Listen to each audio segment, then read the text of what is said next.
Everything said on this podcast is entirely for entertainment purposes only. This is satirical and should not be considered clinical advice. In any situation, please use your own clinical judgment, using your own knowledge, expertise, and research. Consult with your local eye department if you're unsure, and always act in the best interest of the patient. Do not listen to the things that we say and take it seriously.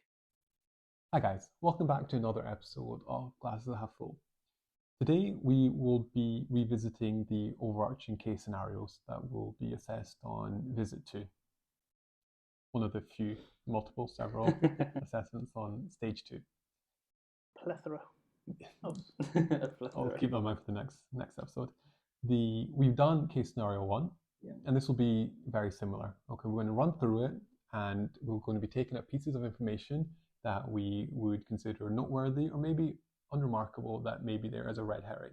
And then throughout this, we will, again, not be super in-depth, because that's not what we're here for, but we'll hopefully work through this and try and get to the answers, plural. Okay. So this is case scenario 12. 12, yes. So we did 1 last time, now we're on to the next block doing 12. We have a patient, male, age 36. Okay, so we covered this in last one. Male, less at risk of certain conditions, more at risk of other ones. And age 30. Same with Caucasian. Yes, same with Caucasian. Age 36, so not yet presbyopic, but reasonably healthy. We should expect reasonable health. Not yet really at risk of developing age-related conditions like aforementioned cataracts, macular degeneration, glaucoma, so on and so forth. Occupation and hobbies. Recruitment consultant, VDU user 4 hours daily, driver, football and squash. Quite a lot to think about there. Okay, Shay, if you see that, yes, take me through it. Take each individual piece of information. What are you thinking? So you take it with the context of the age. So VDU user at 36 is different to a VDU user at 75. He's on his screens for a considerable portion of the day. Driving and football and squash, distance activities, but with a reasonable need for vision at all ranges. Because he's not presbyopic, we can assume that a distance correction, if needed, will resolve most tasks. We don't need to go into the details of occupationals and all these things. For dispensing options, it will be a fairly straightforward procedure if there is any RX. Are you thinking about anything else, Mehdi? Squash. Yeah, so squash is one of the sports that I think probably a lot of the people that are listening in know about. It's the sport where the ball is the same size of the eye, so you have more common eye trauma-related incidents with squash. Not just trauma, but it's glasses can get a bit in the way-ish. Okay, with certain sports. Yeah, squash and football are two of them. Lots of movement, lots of running, lots of jerking, and also you don't want to be getting a squash ball to the face in any scenario. But might be a bit more uncomfortable. But my thought process was eye protection with squash mainly. Safety spec or sports goggles. Sports goggles for squash. Contact lenses possibly. That's what I was thinking. Not for squash though. You have specific squash goggles for safety. Yeah, for kids. So contact lenses for football, I get. Yeah, but so many squash players play without goggles. Yeah, but clinically, when you're recommending, you need to recommend them to wear squash goggles. No, but because the ball in squash, the ball is the same size. But you could do sports goggles with RX, or you could tell them to wear contact lenses and wear off the shelves. Yeah. No, that's fine. That's not an issue. And football, you definitely don't need sports goggles for football. Contact lenses would be if he needs anything. And maybe they might want sports goggles. Yeah, they could do if they want. If they can't get contact lenses in, for example. And he's a driver. So now it's no longer personal preference or subjective issues. Now there is a legal requirement of vision. Okay. This is if they have a problem, by the way. No, but I see driver and I think, okay, he legally needs to be able to see 612. Yeah. Like regardless if that's a problem or not, I need to check that he can see 612. So what if they're not a driver? You say, I don't care if you can see 612. I do care, but there's less of a. There's no legal implication. Yeah. There's no legal implication. Okay. So the presenting symptoms and history. Okay. Oh my goodness. Hit in the face with a squash ball last week.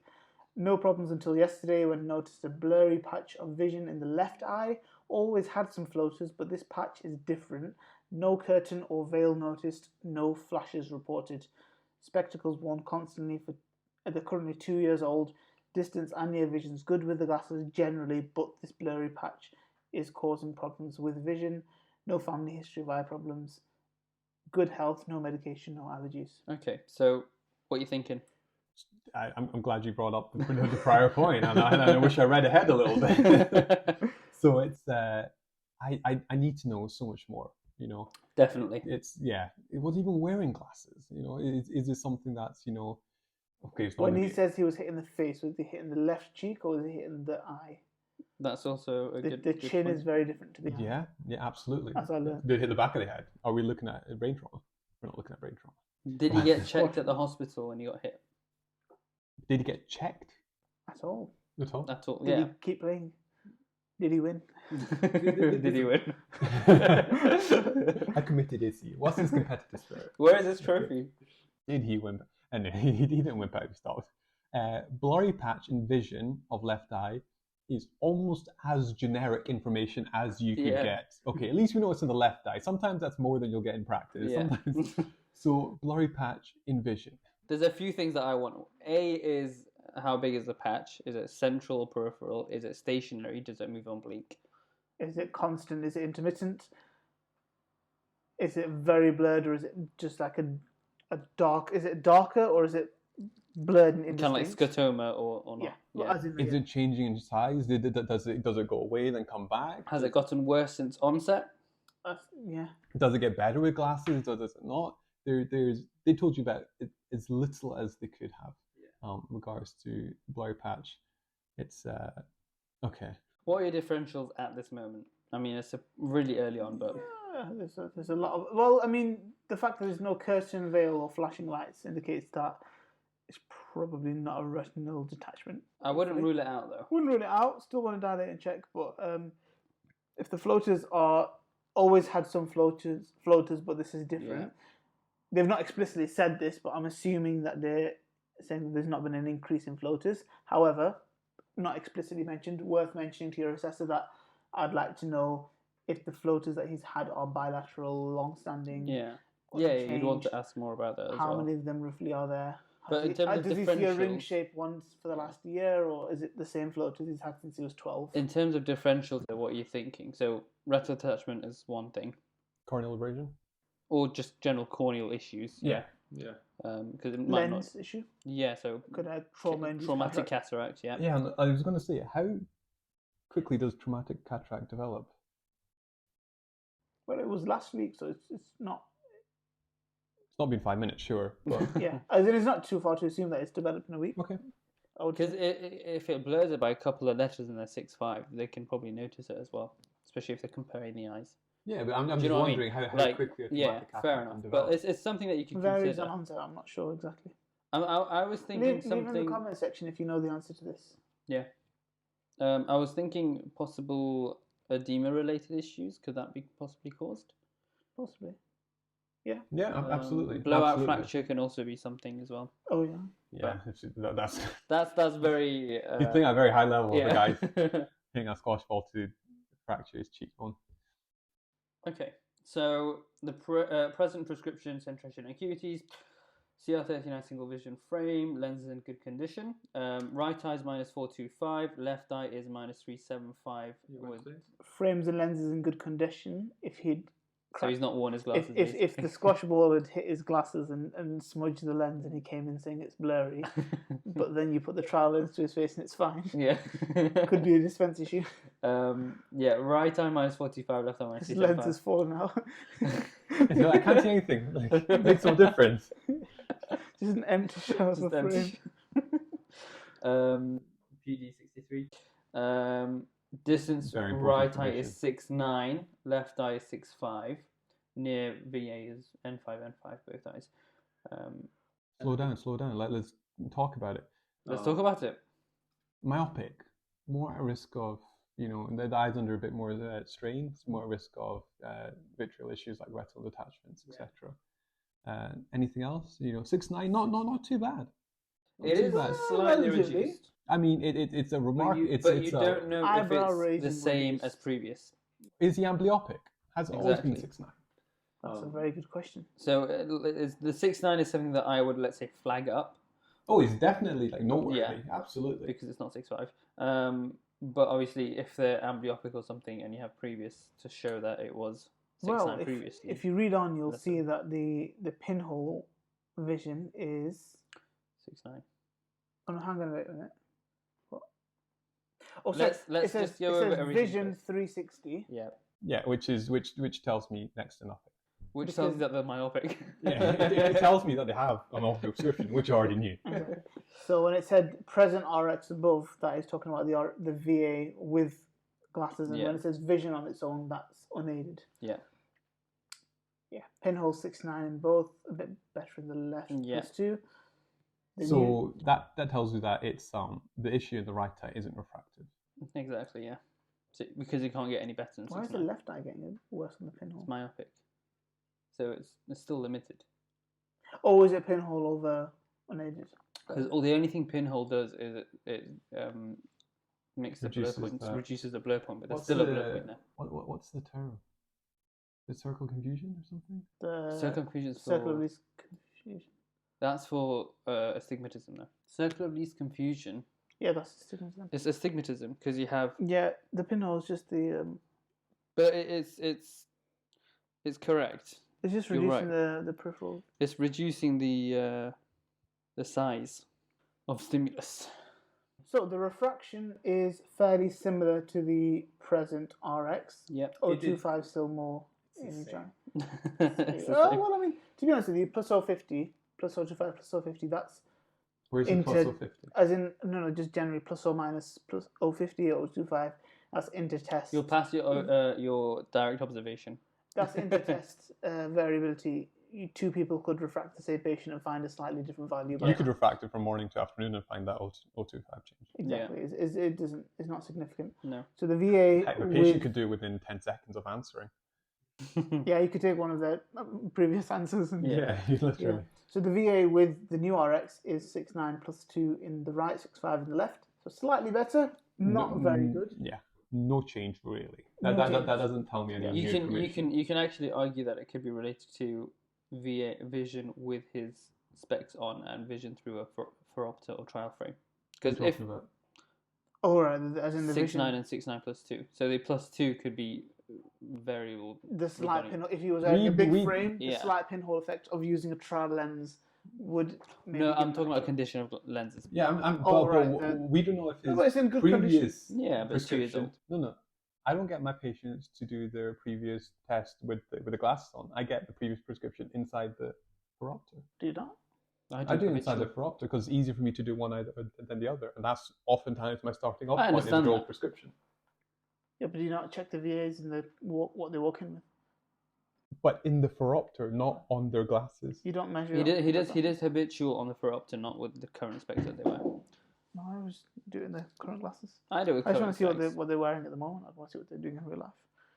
No, I mean, and then I just check it with and then that's my starting off point. So I just move it from there. Accommodation's fine. Binocular status is fine. No movement. Motility is fine. To all extremes, no pain or diplopia. Pupils are fine. No RAPD. We can rule out a massive brain trauma. Sure, their nerves are working. Yeah. Nerves are sending information. Which is fundus and fields are attached. Ooh. So let's have a look at the fundus images, guys.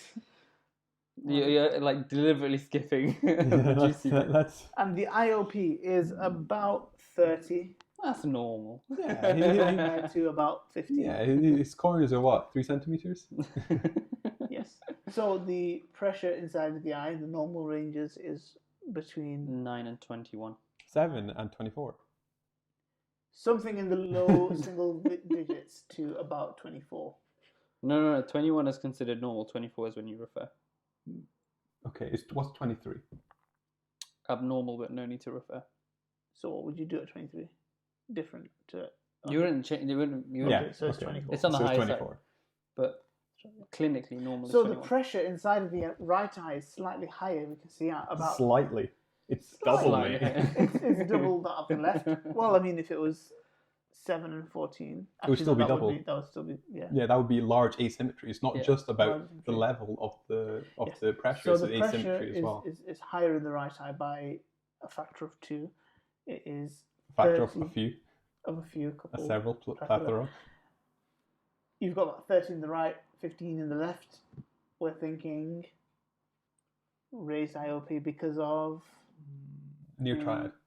near triad. That is the correct answer. Go back to the previous podcast to understand that joke. Yeah, they watch them all. They watch them all. Definitely. But No one's watching this. Angle closure glaucoma is what you're thinking. Maybe. I wouldn't jump at angle closure with 30, especially. What are you looking- jumping at then? Open angle. As in the raised IOP could be due to the. It could be completely unrelated. Have they to not the, checked? They've not checked angles, have they? Yeah, damn it. Very good point, Matthew. There's a missing piece of information, which is what is the anterior chamber like? Have they done gonioscopy? Yeah. Do you know how to do gonioscopy? Or just Van Herrick's. I remember. Van If you're Pretty not. I remember wanting to do gonioscopy after my hospital placement, and my supervisor laughed me out, telling me that even if you had a gonio lens, you would have no idea what you're looking at. Yeah. That's true. And she's 100% right. Well, you can, on your OCT, on the NADEC, there's an attachment you can put on to look at the anterior chamber. It's really good. One thing that I want to mention is, in this scenario, you have the VA being reduced in the right eye, and the pressures raised in the right eye, and yet the blurry patch is in the left eye. Yeah, no, absolutely. Absolutely. I'm just considered whether this is a typo or if it's No, actually I meant think to it's be two that. separate issues. You think it's two separate issues? I currently, as I'm reading this, my mind isn't jumping to typo. It might be. My mind isn't jumping to typo. It's jumping to two separate issues. Where did the squash ball hit? Left eye. No, it didn't. No, It just hit in the it face. hit in the We face. don't know where it hit. Oh, yeah. We need to know No, that. that's I true. should have mentioned it could have hit in the chin. That's very true. Do you think that the patient possibly said the wrong eye? This is why you dilate both eyes, people. Absolutely. Because if somebody says to you, I'm Absolutely. seeing floaters in the right, it could be in the left, but it's on the temporal side, and that's why they think Could it's be, on the yeah. right. Okay, let's look at the Dilate fields. both. So they've done a 24-2 threshold test. What did you immediately look at? The fixation and false positive. The ratings, reliability, the errors. Yeah, and thankfully they're both reliable. They're all reliable. The There's no points, no GHT. points missed. There's no deviation, pattern deviation.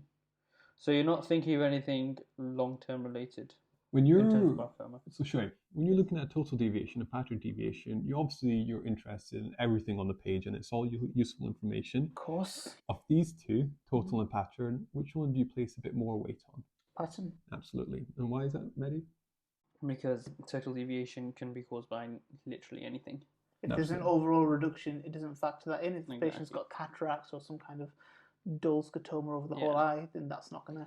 Total deviation is comparing the results to a norm, okay? Pattern deviation are comparing the results to the eye in and of itself. It's the eye that's being assessed. So Much more useful. absolutely, absolutely.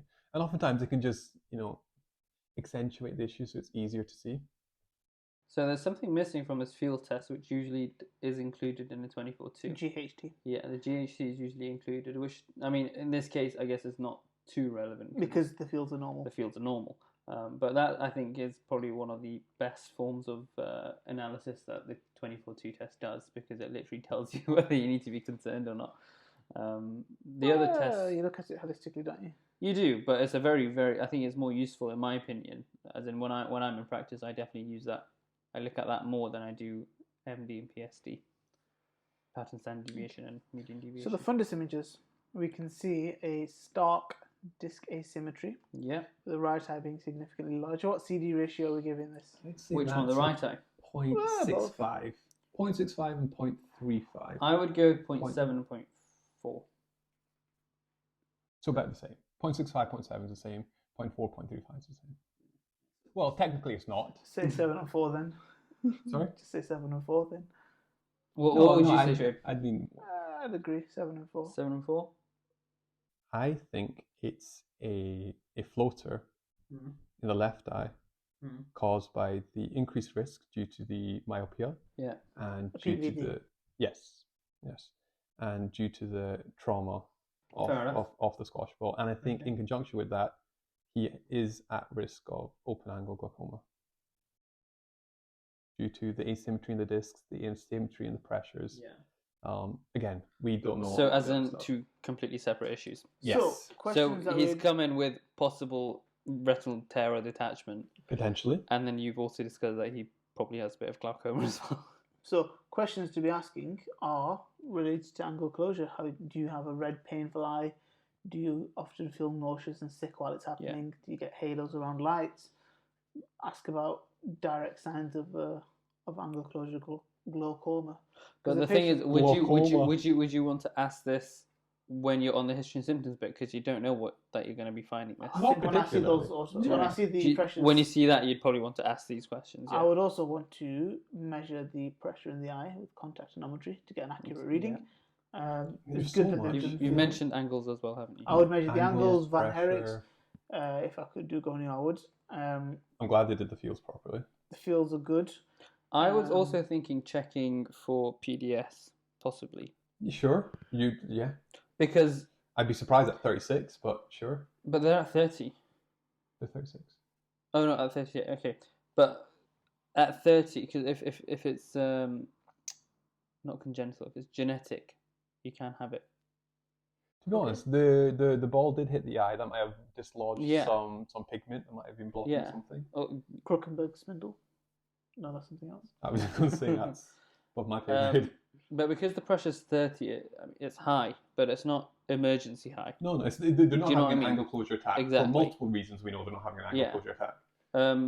So for that reason, Because the external eye, by the way, is healthy right and left. If Yeah. it was, you'd expect to see a right eye circumlimbal injection and all that. No, not circumlimbal injection. That's uveitis. yeah. Sorry.